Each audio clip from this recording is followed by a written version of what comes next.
ನಮಸ್ಕಾರ ವೀಕ್ಷಕರೇ, ಮೀಡಿಯಾ ಸುದ್ದಿ ಚಾನಲ್ಗೆ ಸ್ವಾಗತ ಸುಸ್ವಾಗತ.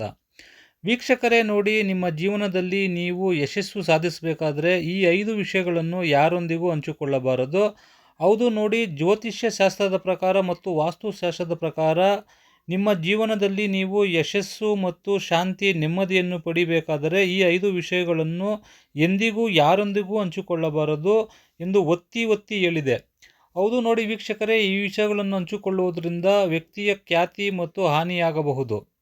ಈ 5 ವಿಷಯಗಳನ್ನು ಪಂಚ ವಿಷಯಗಳು ಎಂದು ಕರೆಯಲಾಗುತ್ತದೆ ಮತ್ತು ಅವುಗಳನ್ನು ಗೌಪ್ಯವಾಗಿಟ್ಟುಕೊಳ್ಳುವುದು ಪುರಾಣ ಮತ್ತು ಧರ್ಮಶಾಸ್ತ್ರಗಳಲ್ಲಿಯೂ ಉಲ್ಲೇಖ ಆಗಿದೆ. ಇದು ಕೇವಲ ಸಲಹೆಯಲ್ಲ, ಇದು ಜೀವನದ ಅನುಭವಗಳಿಂದ ಪಡೆದ ಜ್ಞಾನ ಎಂದು ಹಿರಿಯರು ಮತ್ತು ಧರ್ಮಶಾಸ್ತ್ರದಲ್ಲಿ ಹೇಳಿದ್ದಾರೆ. ಹಾಗಿದ್ದರೆ ಯಾವುದು ಈ 5 ವಿಷಯಗಳು ಅನ್ನೋದನ್ನು ಈಗ ಒಂದೊಂದಾಗಿ ನಾನು ನಿಮಗೆ ತಿಳಿಸ್ಕೊಡ್ತೀನಿ.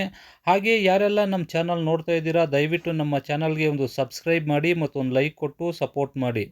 ವೀಕ್ಷಕರೇ ಬನ್ನಿ ನೋಡಿ, ಮೊದಲನೆಯದಾಗಿ ಆರ್ಥಿಕ ನಷ್ಟ ಅಥವಾ ಹಣಕಾಸಿನ ಸಮಸ್ಯೆ. ಆರ್ಥಿಕ ನಷ್ಟ ಅಥವಾ ಹಣಕಾಸಿನ ಸಮಸ್ಯೆಗಳನ್ನು ಸಮಾಜದಲ್ಲಿ ಹಂಚಿಕೊಳ್ಳುವುದು ವ್ಯಕ್ತಿಯನ್ನು ದುರ್ಬಲಗೊಳಿಸುತ್ತದೆ. ಹಣಕಾಸಿನ ಸಮಸ್ಯೆಗಳು ವೈಯಕ್ತಿಕ ಮತ್ತು ಸೂಕ್ಷ್ಮವಾದ ವಿಷಯವಾಗಿದ್ದು ಅದು ಗೌಪ್ಯವಾಗಿಟ್ಟುಕೊಳ್ಳುವುದು ತುಂಬ ಉತ್ತಮ.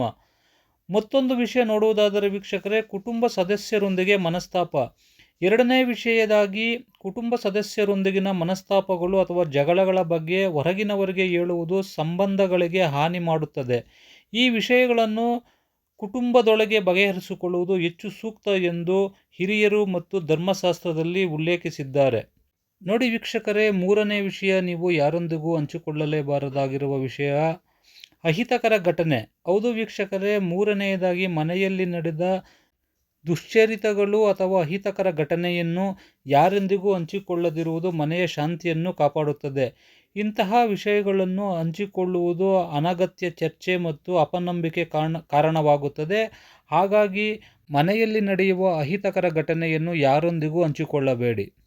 ಮತ್ತೊಂದು ವಿಷಯ ನೋಡುವುದಾದರೆ ವೀಕ್ಷಕರೇ, ವಂಚನೆ ಅಥವಾ ಮೋಸ. ನಾಲ್ಕನೆಯದಾಗಿ ಇತರರಿಂದ ಆದ ವಂಚನೆ ಅಥವಾ ಮೋಸಗಳ ಬಗ್ಗೆ ಹೇಳಿಕೊಳ್ಳುವುದು ನಮ್ಮ ಗೌರವವನ್ನು ಕಡಿಮೆ ಮಾಡುತ್ತದೆ. ಈ ವಿಷಯವನ್ನು ಸೂಕ್ಷ್ಮವಾಗಿ ಮತ್ತು ಸೂಕ್ತವಾದ ಕಾನೂನು ಕ್ರಮಗಳ ಮೂಲಕ ಬಗೆಹರಿಸಿಕೊಳ್ಳುವುದು ಉತ್ತಮ. ಮತ್ತೊಂದು ವಿಷಯ ನೋಡುವುದಾದರೆ ನೋಡಿ ವೀಕ್ಷಕರೇ, ಅಪಮಾನ ಮತ್ತು ನೋವು.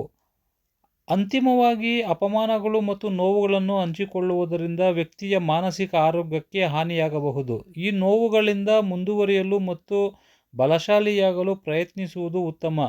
ಈ 5 ವಿಷಯಗಳನ್ನು ಗೌಪ್ಯವಾಗಿಟ್ಟುಕೊಳ್ಳುವುದು ವ್ಯಕ್ತಿಯ ಒಳ್ಳೆಯದಕ್ಕಾಗಿ ಎಂದು ನಮ್ಮ ಹಿರಿಯರು ಮತ್ತು ಧರ್ಮಶಾಸ್ತ್ರದಲ್ಲಿ ಪುರಾಣಗಳಲ್ಲಿ ಹೇಳಿದ್ದಾರೆ. ನೋಡಿ ವೀಕ್ಷಕರೇ, ಈ 5 ವಿಷಯಗಳನ್ನು ನೀವು ಯಾರೊಂದಿಗೂ ಹಂಚಿಕೊಳ್ಳಬೇಡಿ.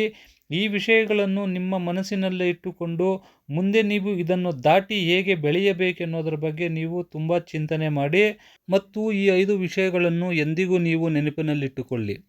ನೋಡಿ ವೀಕ್ಷಕರೇ, ಈ 5 ವಿಷಯಗಳ ಬಗ್ಗೆ ಮಾಹಿತಿ ಇದು. ಯಾರೆಲ್ಲ ನಮ್ಮ ಚಾನಲ್ ನೋಡ್ತಾ ಇದ್ದೀರಾ, ದಯವಿಟ್ಟು ನಮ್ಮ ಚಾನಲ್ಗೆ ಒಂದು ಸಬ್ಸ್ಕ್ರೈಬ್ ಮಾಡಿ ಮತ್ತು ಒಂದು ಲೈಕ್ ಕೊಟ್ಟು ಸಪೋರ್ಟ್ ಮಾಡಿ. ಥ್ಯಾಂಕ್ ಯು, ಧನ್ಯವಾದಗಳು, ಶುಭ ದಿನ.